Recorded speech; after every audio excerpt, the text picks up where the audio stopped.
오늘 우리가 함께 읽은 이 본문의 말씀은 이 바닷가에서 하나님의 나라와 관련된 비유의 이야기를 예수께서 전하시고 난 뒤에 그날 저녁에 있었던 한 사건을 우리에게 전하고 있습니다.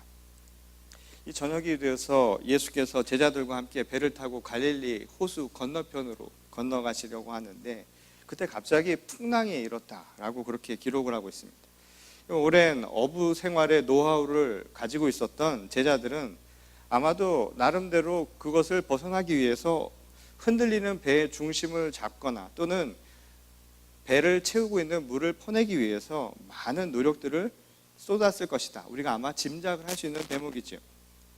하지만 아무리 경험이 많은 뱃사람이라 할지라도 아마 캄캄한 어둠 속에서 그것도 갑작스럽게 불어닥친 이 풍랑은 그들을 두려움에 빠질 수 있도록 만들기에 충분한 상황이었던 것으로 보입니다. 이 제자들이 얼마나 다급해 했는지는 예수님을 향해서 내뱉은 이 제자들의 불평을 통해서도 우리가 알 수가 있죠. 어떻게든 위기를 모면하려고 동분서주하는 제자들과는 달리 이 태평스럽게 이 잠만 주무시고 계시는 이 스승을 그들이 바라보면서 아마 서운한 감정이 들었을 것이고, 또한 서운한 감정을 넘어서 정말 저분이 어쩌자고 아무것도 하시지 않는가라고 하는 불평과 불만이 아마도 제자들 가운데 차게 되는 상황이었던 것으로 보이죠. 어떤 면에서 이 제자들이 잠을 자던 이 스승에게 툭 내뱉었다는 바로 그 말씀이에요. 우리가 죽게 되었는데도 정말 아무것도 하지 않으실 겁니까? 아무렇지도 않으십니까? 라고 하는 그 푸념은 사실 제자들만이 던진 이야기가 아니라 지난 2000년 동안 많은 교인들이 신앙생활을 하면서 던졌던 질문이기도 하죠. 실제로 예수님의 십자가 사건 이후 온갖 고난을 겪어야 했던 초대교회의 많은 제자들, 그리고 초대교회의 많은 성도들은 이와 똑같은 질문을 했던 것으로 보입니다. 그리고 긴급한 요청을 예수님께 드렸죠. 곧 예수께서 말씀하시기를 내가 너희가 올 자리를 예비하기 위해서 미리 간다고, 그리고 너희를 다시 찾아올 것이다 라고 말씀하셨는데, 그 희망이 그들을 버티는 힘이었는데 그들이 온갖 고난과 압박과 힘든 상황 속에서 여전히 아무 반응이 없는 것은 그들에게 아주 엄청난 고통으로 다가왔다라는 겁니다. 그래서 그들은 그 상황 속에서 이런 질문을, 똑같은 질문을 반복적으로 드렸다는 것이죠. 예수님, 지금 뭐 하고 계시냐고요. 이 풍랑을 만난 교회, 오늘 이 배에 탄 제자들의 이 아픔들을 전혀 관심을 두지 않으십니까? 아무것도 하지 않으십니까? 이렇게 내버려 두시렵니까? 그것은 바로 제자들의 한결같은 마음이었다는 겁니다. 지금 이 긴급한 상황에 도대체 어디서 뭘 하고 계시냐고요. 혹 주무시고 계신 것은 아니냐? 사실 그들이 질문했던 그 질문의 내용이 오늘 우리가 읽은 이 본문의 말씀 속에서 드러나는 상황이었다는 겁니다. 말씀하시기를 이스라엘을 지키시는 하나님은 졸지도 않으시고 주무시지도 않으신다라고 그렇게 말씀하셨는데, 도대체 예수께서는 지금 뭘 하고 계시는가요? 아무 응답이 없는 예수님을 생각하니 이들의 마음은 정말 답답하기 이를 데가 없었고, 또 그것은 안에서 분노와 화로, 또한 회의와 의심으로 나타나기 시작했다는 겁니다. 지금도 마찬가지죠. 예수 잘 믿고 말씀대로 살면 다 잘 살 것 같은데 그렇지 않은 현실을 보면서 가끔씩 질문하는 내용이 이와 똑같은 것 아닙니까? 예수 잘 믿으면 건강할 줄 알았습니다. 예수 잘 믿으면 물질적으로 부족함 없을 줄 알았습니다. 예수 잘 믿으면 무엇보다 남들보다 마음의 평화가 와서 남들보다 평화롭고 또 행복감을 느낄 수 있을 줄 알았습니다. 근데 어찌된 영문인지 현실은 그렇지 않은 것이죠. 그리고 이런 생각을 하는 사람들마다 회의감이 들기 시작을 한다는 겁니다. 그리고 기도하며 하나님 앞에 요청하죠. 주님, 도대체 지금 어디에 계시냐고. 나의 기도를, 또한 내가 믿는 그 믿음과 신앙생활을 주님께서 아무런 대답과 응답을 하지 않는 이유가 무엇이냐고 우리들 스스로가 묻는 경우가 많다는 겁니다. 어떤 사람들은 그래서 교회 오면 은혜를 받으러 왔는데 은혜는 없고 되레 화만 얻고 간다라는 사람들이 있지 않습니까? 왜 안 좋은 일만 생기는지 모르겠어요. 오히려 시험만 늘어서 신앙생활하는 게 힘들다는 사람들을 종종 볼 수가 있죠. 그래서 예수님은 도대체 여기서 뭐 하시냐고. 또 오늘날은 교회에 잘못된 모습들, 교회가 교회답지 못한 모습들을 보일 때마다 스스로 묻지요. 요즘 교회가 교회냐고, 예수가 안 계신 교회가 과연 교회냐라고 묻는 사람들도 있지요. 예수님 도대체 어디 계시냐고요. 교회 안에 안 계시면 어디 계시는 거냐고. 그렇게 묻는 오늘 우리들의 현실 상황을 볼 수 있다는 겁니다. 이처럼 제자들의 급박한 요청과 그리고 오늘날 많은 사람들이 바라보며 간구하고 또 비난을 하는 이러한 그들의 푸념에 대해서 오늘 예수님의 대답은 아주 분명한 것이었지요. 그것은 바로 이 말씀이었습니다. 왜 그렇게 무서워하느냐고 말이죠. 왜 아직도 믿음이 없느냐고. 도대체 뭘 무서워하고 왜 아직도 믿음을 갖지 못하고 있느냐라고 말씀을 하신 겁니다. 근데 오늘 본 말씀을 보면 이 말씀을 하시기 이전에 예수께서 먼저 그들이 불평하게 되었던 원인이었지요. 풍랑을 잠잠하게 하셨다라고 기록하고 있습니다. 그리고 나서 지금 제자들에게 이 질문을 하셨던 겁니다. 너희가 무서워하는 그 대상이 과연 뭐냐 말이죠. 너희가 정말 두려워하는 까닭이 뭐냐라는 거예요. 예수께서는 지금 그들을 두렵게 만들었던 풍랑, 그것이 정말 너희들이 두려워하는 진짜 두려움이라면, 그 대상이라면 걱정하지 말라고요. 그건 아무 문제도 아니라는 겁니다. 하나님은, 그리고 주님은 바람과 그리고 바다까지도 다 복종시키는 분이라는 겁니다. 하나님이 못하실 것이 없는데 무엇을 두려워하느냐라고 오늘 말씀을 하시는 것이죠. 그리고 우리에게 바로 이 질문을 하는 겁니다. 제자들에게 던진 질문은 바로 이것이었죠. 정말 너희들이 두려워하는 게 뭐냐 말이에요. 지금 두려워해야 할 그 대상이 무엇이 되어야 하느냐라고 우리에게 묻고 있는 겁니다. 사실 이 말씀은 당시 제자들에게는 이 전국을 찌르는 말씀과도 같은 질문이었죠. 이 두려움의 대상에 관한 질문은 결국 바로 우리가 믿는 믿음이 무엇인가, 믿음의 대상이 누구인가에 대한 질문과 바로 직접적인 연관이 있기 때문이라는 겁니다. 그 누구를 두려워하는가는 결국 우리가 믿는 그 믿음의 대상이 누군가와 아주 직접적인 연관이 있는 질문이었다는 것이죠. 예전에 저희 아이들이 어렸을 때 아이들과 가끔씩 놀이동산을 갈 때가 있습니다. 이 놀이동산을 가면 롤러코스터가 있잖아요. 가끔씩 아이들을 데리고 롤러코스터를 타려고 하면 벌써 아이들이 긴장하는 게 보입니다. 벌써 긴장을 해서 떨어요. 두려운 거예요. 그럼 제가 항상 그렇게 얘기를 했습니다. 걱정하지 말라고. 아빠가 옆에 있으니까 걱정하지 말라고 해요. 근데도 애들이 걱정하는 거예요. 무서워하는 거예요. 괜찮다도 아빠가 옆에 있으니까 괜찮아. 그랬더니 저희 딸이 하는 말이 사실은 아빠 때문에 더 무섭다는 거예요. 그러고 보니까 그 말을 하고 있는 제가 떨고 있더라고요. 그리고 안전바를 잡아야 되는데 저도 모르게 아이들 손을 제가 잡고 있었습니다. 그리고 떨고 있는 것은 애들 손이 아니라 사실은 제가 떨고 있었던 것이죠. 그러니까 애들이 무서워한 건 롤러코스터가 아니었다는 거예요.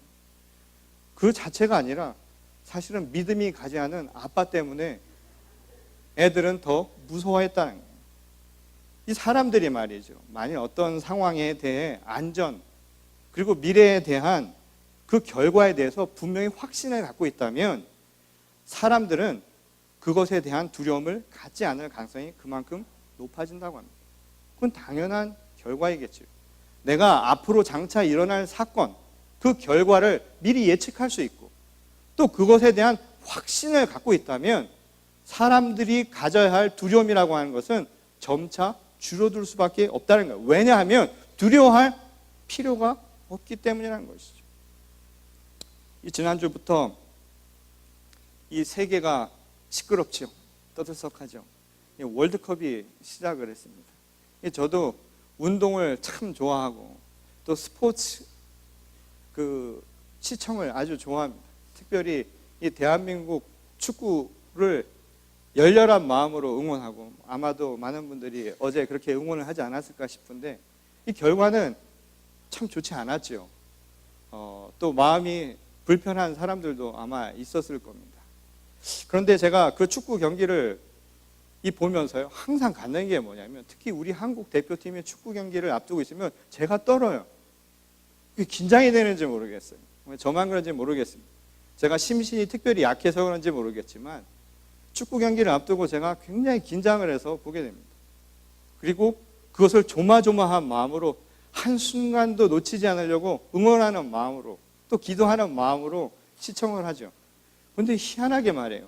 금년에는 그런 마음이 안 생기는 거예요. 왜 그럴까 곰곰이 생각을 해봤더니 첫 번째, 믿음이 안 가더라고요. 이미 예전부터 이 친선 경기나 평가전을 하면서부터 들은 얘기도 있고 보아하니 이번에는 전패할 것 같다라고 하는 마음이, 패배의식이 이미 시작도 하기 전에 저한테 있었습니다. 저도 모르는 새. 그러니까 별로 긴장이 안 돼요. 질 건데, 질 것 같은데, 이런 마음이 생긴 거예요. 이 또 다른 하나는 뭐냐 하면 관심이 없었어요. 이번에는 월드컵이 시작하는 줄도 몰랐습니다. 얘기해줘서 알았어요. 전에는 얘기 안 해줘도 미리 저 스스로 중계표를 짜놓고서는 언제 일어나서 언제 응원을 해야 되겠다, 뭘 먹고서는 할 건가, 사람들이 어떻게 모일 건가를 그 전부터 생각을 했는데 이번에는 그런 관심조차 생기지 않더라고요. 그러니 저에게 무슨 상황이 생기냐면 경기를 보면서 긴장감? 이거 한 개도 안 생기는 거예요. 그거에 대해서 질 것이다라는 두려움도 별로 없습니다. 그냥 보는 거예요. 그러다 보니까 전에와는 전혀 다른 제 마음 상태가 되었다는 겁니다. 근데 예수께서 말이에요. 지금 우리에게 두려움에 빠져있던 제자들에게 질문하는 거예요. 아직도 믿음이 없느냐? 우리에게 그렇게 질문했던 이유도 바로 그와 연관이 있다라는 것이죠. 믿음의 궁극적인 대상이 누구인가 말이에요. 그것을 너희들이 확신하고 있느냐? 그래서 너희들이 정말 두려워하는 게 무엇인지는 알고 있느냐라고 우리에게 다시 되짚고 있는 질문이라는 겁니다. 그러니 교회에 와서 말이죠. 우리가 신앙생활을 하면서 똑같은 질문을 하는 거예요. 우리가 과연 믿음을 갖고 있느냐? 그래서 두려워하는 대상이 과연 무엇인가에 대한 생각을 해보면 우리가 교회에 와서 신앙생활하는 모습도 우리가 분명하게 알 수 있다는 거예요. 교회에 와가지고 은혜가 아닌 스트레스를 체험하는 분들이요. 한번 생각을 해보십시오. 도대체 왜 와 있느냐 말이에요. 무엇을 두려워하고 무엇을 믿고 있느냐라고 다시 한번 질문해 보라는 겁니다. 도대체 우리가 궁금해하는 게 무엇이냐고. 오히려 관심을 갖고 있는 것, 또 우리가 확신을 갖고 있는 부분이 어디서 생겨나느냐라고 우리에게 되짚어볼 수 있는 질문이라는 거죠. 이 믿음의 궁극적인 대상이요. 흔들려 버린 거예요. 우리의 관심의 대상이 완전히 달라져 있었다는 겁니다. 예수 믿고 이 세상적인 어려움을 겪으면서 신앙이 흔들리는 까닭이 뭘까요? 시험을 받는다라는 이유가 과연 어디서 생기느냐 이 말인 겁니다. 많은 사람들이요. 예수 믿고 그것을 통해서 얻게 된 결과물, 그것을 통해서 내가 보상을 얻거나 또한 그것에 열매가 있어야 한다라는 자기 생각이요. 그것이 자신을 두렵게 만들 수 있다는 겁니다. 믿음이 나를 힘들게 만드는 것이 아니라 내가 믿는 이유가 나를 힘들게 만드는 거예요. 믿음의 결과가 나를 힘들게 만든다는 것이죠. 믿어서 무엇이 생길 줄 알았는데 생기지 않으면 안 되는 겁니다. 그것이 안 생기면 두려운 것이지요. 그것이 나를 힘들게 만든다는 거예요. 그래서 신앙생활도 흔들리기 마련이라는 거예요. 예수께서 질문하는 것이요. 두려운 게 뭐냐고. 진짜 여러분들이 믿고 있는 믿음의 대상이 누구냐라고 다시 한번 질문하는 거예요. 오늘 우리 신앙생활에서 항상 생각해 봐야 할 질문도 바로 이와 같다는 거예요. 도대체 믿는 게 뭐예요? 그래서 우리를 힘들게 만들고 우리를 스트레스 받게 만드는 게 뭐고 우리가 흔들리고 시험 받는 이유가 뭐냐고 다시 한번 되짚어 보라는 거예요. 오늘 우리 마음대로 채워지지 않으면 사람들은 거기서 흔들립니다. 내가 생각하는 믿음의 결과가 내가 원하는 대로 발생하지 않으면 두려워하지요. 그리고 그것이 생기지 않을까 봐, 그것이 내 앞에 당장 내 눈앞에 드러나지 않을까 봐 사람들은 걱정하게 된다는 겁니다. 그리고 그것이 정작 우리를 흔들게 만든다는 거예요. 예수께서 질문하는 것이 믿음의 대상이 뭐냐고, 믿음의 목적이 뭐냐고 묻는 거예요. 우리는 믿음의 목적이 아니라 믿음을 수단으로 삼고 살고 있다 이 말인 겁니다. 제자들에게 하는 질문이죠.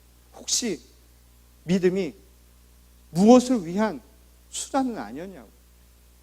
그래서 내가 관심을 갖는 것도 믿음 자체가 아니라 믿음을 통해 얻을 수 있었던 그 무엇, 그 결과물이, 그 열매가 혹시 여러분들의 관심사가 아니었느냐라는 거죠.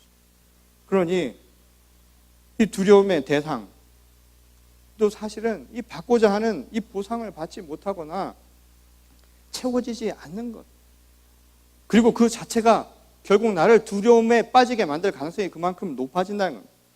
이 자신이 믿음 안에서 살지 못하는 것, 그것을 두려워하는 사람이 없다는 거예요. 믿음이 목적이었다면 정작 내가 두려워해야 할 것은 믿음을 갖지 못하는 것 아닐까요? 정말 우리가 믿음의 대상을 하나님으로 생각한다면 하나님을 내가 경외하지 못하는 것 자체가 두려움의 대상이 되어야 할 것 아니겠습니까? 하나님이 목적이라면 내가 하나님 앞에 가까이 가지 못하는 게 나에게는 근심과 걱정의 이유가 되어야 될 것 아니냐 이 말인 거예요. 믿음이 정말 목적이었다면, 믿음 자체가 내가 나가야 할 것이었다면 그 결과를, 또한 그 부수적인 것을 내가 두려워하거나 그것 때문에 흔들리는 것이 아니라 믿음을 갖지 못했다라는 것이 나를 힘들게 만들어야 되는 거 아니냐는 거예요. 한 사람도 그걸 가지고 질문하지 않는다는 거예요. 오늘날 이 시대의 많은 교인들이 내 믿음 없음을 가지고 한탄하는 사람이 없어요. 내가 믿음이 없다라는 것, 하나님을 믿을 수 없다라는 것을 고민하지 않는다고요. 그것 때문에 흔들리는 사람이 없다고요. 나를 흔들리는 풍랑 자체는 거기서 발생하는 게 아니었다라는 겁니다. 모두가 바깥에서 나온다는 거예요. 왜? 물질적으로 이렇게 불편함이 생기느냐고. 내가 신앙생활하고 열심히 기도했는데 왜 나에게 오는 부수적인 결과는 이 모양 이 꼴이냐고. 왜 앞으로 이런 일이 생기지 않을 걸 왜 내가 두려워하느냐. 그 모든 것이 사실은 믿음의 목적이 아닐 수도 있었다는 겁니다. 오늘 예수께서 질문하는 그 질문의 내용이 바로 이것이었다는 거예요. 두려워하는 게 뭐예요? 정말 두려워하는 게 무엇입니까? 어째서 왜 믿음을 갖지 못하느냐고 오늘 우리들에게 묻는 것이죠. 자꾸만 바깥에서 찾으려 하니까 내 안에서 하나님이 살아계시고 내 안에 주님이 내 신앙의 가장 궁극적인 대상이요 목적이라고 하는 자기 확신이 없으니까 자꾸 바깥에서만 찾는, 그래서 결국은 모든 것이 자기 중심적으로만 판단하고 자기에 의해서만 결정되는 잘못된 결과를 낳고 있다는 겁니다. 핵심을 놓쳐버렸다는 것이죠. 그러니 감사를 잃어버리는 거예요. 많은 사람들이 오늘날 하루하루 살아가면서 우리가 얻고 우리가 때로는 잃어버리는 이 모든 일상의 이 상황들을 당연한 것으로 생각을 하지 않는다는 거예요. 아주 당연하다고 생각을 하지요. 그리고 그것을 하나님께서 주신 축복이라고 생각하지 못하는 이유도 바로 거기 있다는 겁니다. 오히려 모든 것을 내가 누려야 할 권리라고 착각하는 상황이 발생을 한다는 거예요. 그러니 하나님을 경외하고 하나님을 두려워하고 또한 내가 믿음 없음을 걱정하는 그런 사람들이 없어지는 결과를 오늘 우리가 맞이하고 있다는 겁니다.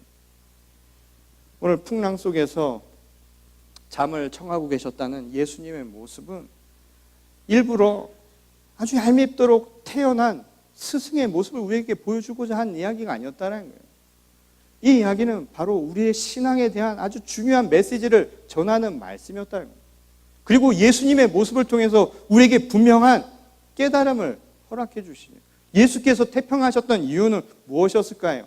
제자들에 대한 관심이 없었을까요? 그게 뒤집어지는 거 관심이 없어서 그랬던 것일까요? 아닙니다. 그 이야기를 통해서 우리에게 전해주는 메시지는 아주 분명한 것이었죠.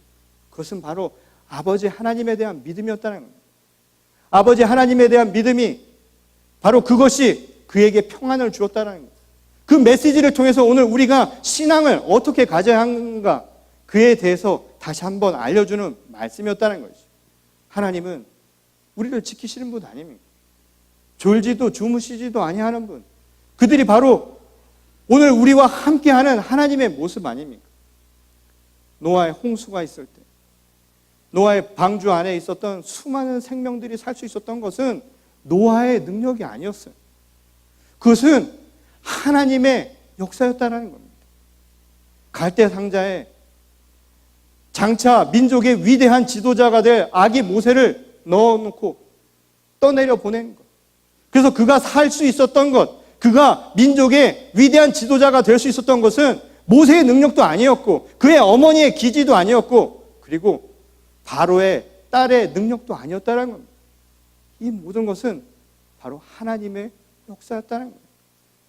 오늘 우리를 움직이는 생명의 방주는 오직 하나님의 뜻 가운데 이루어지는 역사라는 겁니다. 오늘 우리를 살리고 우리를 이끄시는 힘은 바로 하나님의 그 은혜 안에서 하나님의 뜻 가운데서 이루어지는 역사라는 것이죠. 이것이 바로 오늘 예수께서 보여주신 모습이었고, 이 장면을 통해서 우리가 깨달아야 할 바로 그 모습으로 가르쳐주는 말씀이었다는 겁니다. 오늘 믿음의 대상을 잃어버리고 정작 두려워해야 할 것, 우리가 고민해야 할 것들을 잃어버린 제자들의 모습과는 대조적인 모습으로 오늘 우리의 믿음 없음을 바로 지적해 주신 말씀이었다는 것이죠. 그런 의미에서 풍랑은 사실은 우리 삶 속에서 나타나는 우리 자신이 만들어낸 것일 수도 있다는 겁니다. 그리고 예수님이 우리와 함께 계신 그 모습은요, 우리 삶 속에서 날마다 맞이하는 모습이기도 하다는 것이죠. 제자들이 함께 타고 갔던 그 배는요, 어쩌면 오늘날 생명의 방주인 교회를 의미하는지도 모릅니다. 예수님이 우리와 함께 계시는 것, 그리고 예수님은 우리를 지키시고 그 지키시는 그 방법도 다른 것이 아니라 우리를 인도하시는 하나님에 대한 믿음으로 이끌어 가신다는 것. 그럼에도 불구하고 풍랑 속에서 흔들리는 교회의 모습은 우리 자신의 신앙의 상태를 다시 점검하도록 질문하는, 도전하는 모습이었다는 것이. 도대체 예수님 어디 계시냐 말이에요. 예수님이 우리와 함께 하고 있음을 믿지 못하는 바로 그 불순종이, 그 불확실한 믿음이 사실은 우리를 흔드는 풍랑 자체였다는 겁니다. 그런 의미에서 우리 개인도 마찬가지죠. 예수 그리스도를 모시고 살아가는 우리 마음이 곧 그 배의 모습이 아닐까요? 예수 그리스도를 믿는 믿음으로 오늘 살아가면서 오늘 우리가 주님이 내 안에 살아계심을 우리는 확인하지 못하고 살아가는 거예요. 그래서 마치 우리 가운데 잠이나 자면서 아무것도 역사하지 않는 모습처럼 우리가 만들고 있었던 것은 아니었을까요? 주님의 뜻을 구하기보다 자신의 생각과 판단대로 모든 것을 행하려고 했다는 것. 주님의 시선으로 세상을 바라보기보다는 내 생각과 내 필요에 의해서 세상을 바라보려 했던 우리 자신의 모습은 아니었을까요? 오늘 이 두려움에 떨어 예수님을 불평하고 불만하는 제자들에게 던진 그 질문은 그런 의미에서 오늘 우리에게 주시는 질문입니다. 무엇을 두려워하십니까? 아직도 믿음이 생기지 않으십니까? 오늘 우리가 믿어야 할 분이 누구인가요? 오늘 생명을 지키시는 주 예수 그리스도가 오늘 우리 가운데 살아계심을 믿음으로 확신하고 돌아가는 저와 여러분 모두가 될 수 있기를 소망합니다. 오늘 교회가 살아있는 것도 바로 주 예수께서 우리 가운데 살아계시기 때문에 가능한 일입니다. 지난 수요일부터 어제까지 나흘간 모데스토에서 2018년도 연회가 진행이 되었습니다. 매 4년마다 장소를 변경을 하는데 금년에는 모데스토 지역에서 했습니다. 이 남쪽에 있는 분들이 매번 서쪽 끝에 있는 세크라멘토나 아니면 샌프란시스코에서 한다고 불평이 많아가지고 그래서 모데스토로 갔습니다. 근데 모데스토 다 좋은데 너무 덥더라고요. 굉장히 더운 곳에서 우리가 연회 행사를 가졌습니다. 이 연회라고 하는 것은 우리 연합감리교회 하나의 회의체이죠. 말 그대로 매년 모이는 겁니다.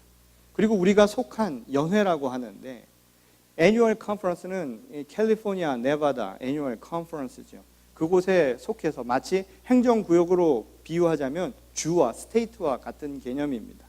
그곳에서 6월 30일로 우리 연합감리교회는 회기를 마감하고 7월 1일 바로 다음 주부터 새로운 시작을 하게 되죠. 그래서 그곳에서 교회와 관련된 모든 과정들 또 모든 일들을 마무리 짓고요. 또 목회자의 파송을 매년 그곳에서 확정을 짓습니다. 저는 그래서 미생이라고 제가 스스로 얘기하는 공무원 같아요. 그래서 매년 제 파송을 받는 겁니다. 연합감리교회 목사들은 매년 파송을 받는 거예요. 제가 계속 이곳에 있지만 매년 제 파송을 받습니다. 그래서 저는 감사하게도 renew, 새롭게 이곳에 재파송이 되었으니까 새로운 마음으로 다음 주부터 시작을 할 겁니다.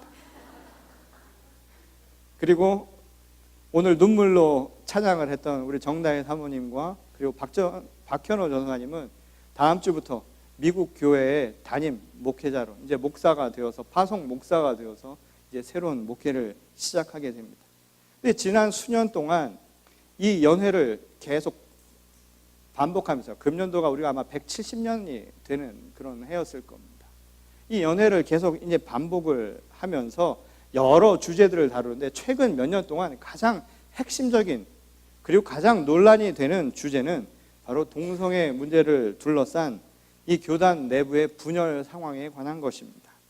특히 내년 2월에는 특별 총회가 열리게 되는데 세인트 루이스에서 열리게 되는데 지난 2년 동안 교단 헌법 수정과 그리고 교회 구조의 방향성을 논의하기 위해서 특별 총회라고 하는 것을 4년마다 하는 것을 2년 만에 특별 총회로 내년에 열게 됩니다. 그래서 그것을 열기 위해서 특별 기구를 만들었어요.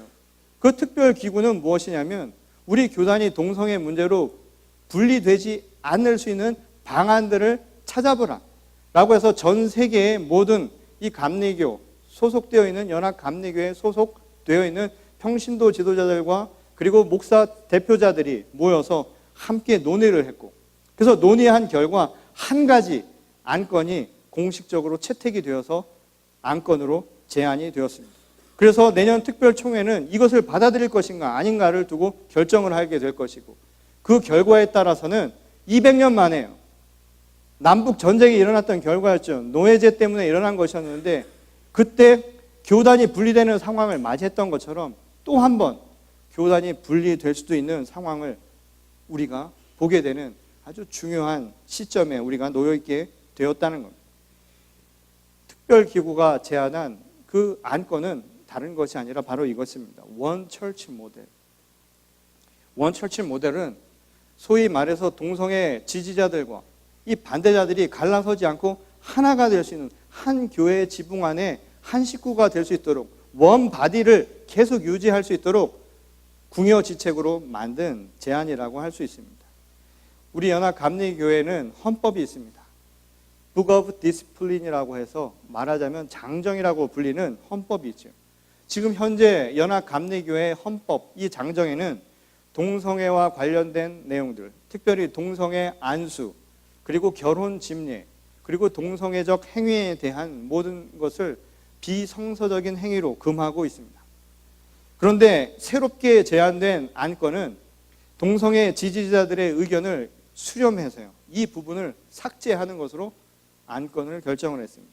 대신 개별 연회나 교회, 각 목회자가 자신의 신념에 따라 그것을 따르지도 않을 수 있게 그렇게 만들어놨습니다. 말하자면 동성애 지지자들과 반대자들의 의견을 조금씩 수렴을 한 타협안으로 내놓은 것이지만 어떤 시각에서 본다면 결국은 이것도 저것도 아닐 수도 있고 아니면 다른 시각에서 본다면 상대편의 입장에서 보면 상대방의 입장을 일방적으로 들어준 것 같은 아주 애매모호한 미봉책처럼 보이는 게 사실입니다.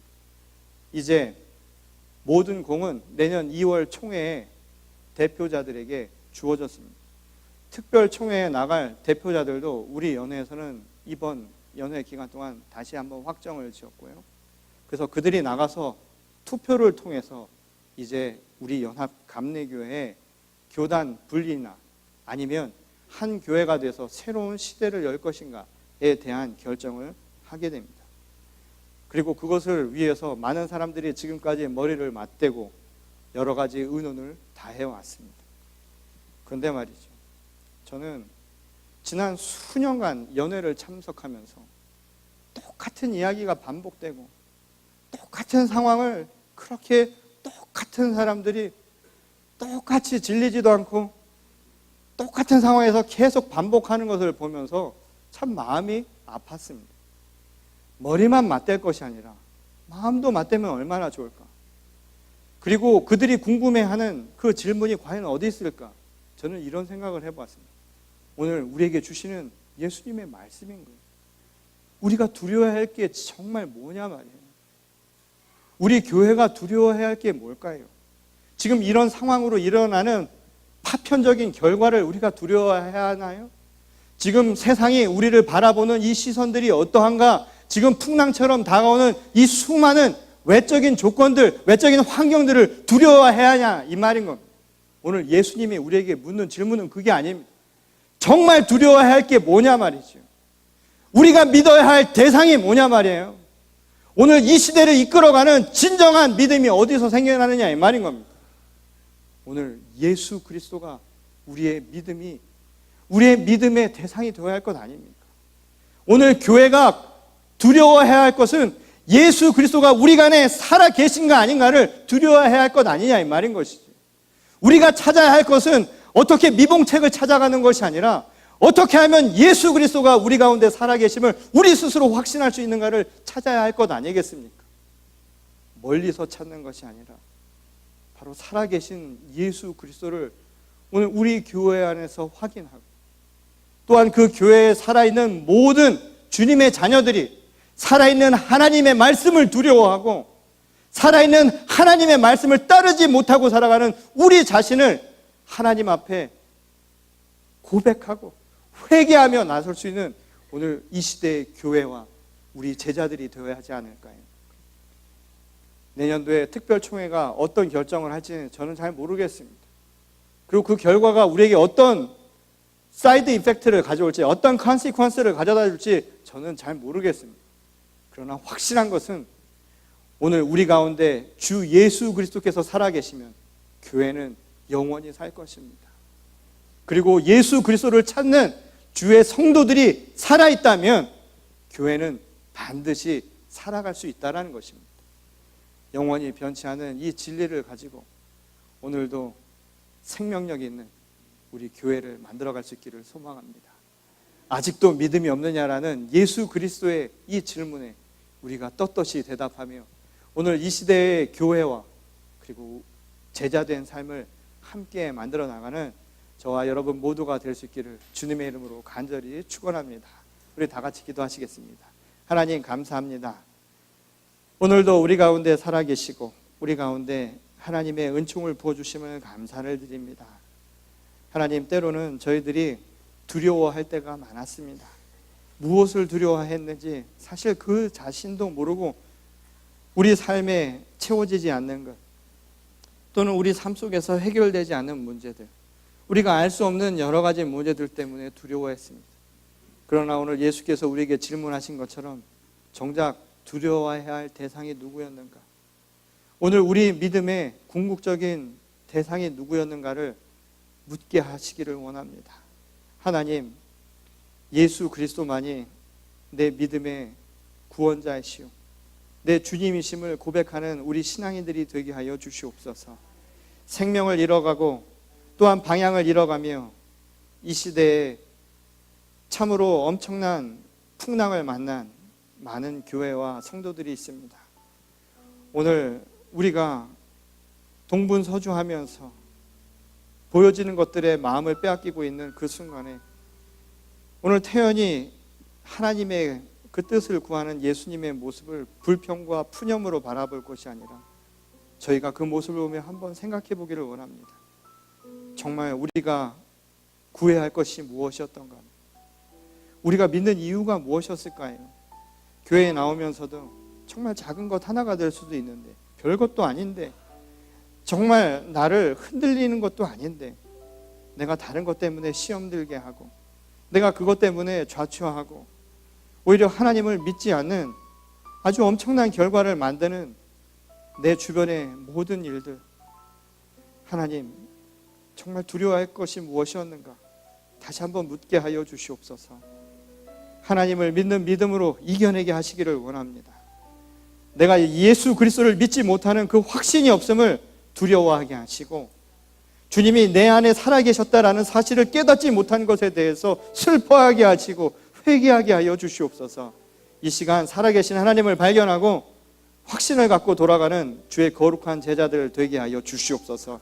그래서 희망을 갖게 하시기를 원합니다. 무엇이 두려우냐? 무엇이 우리를 흔들게 만드느냐?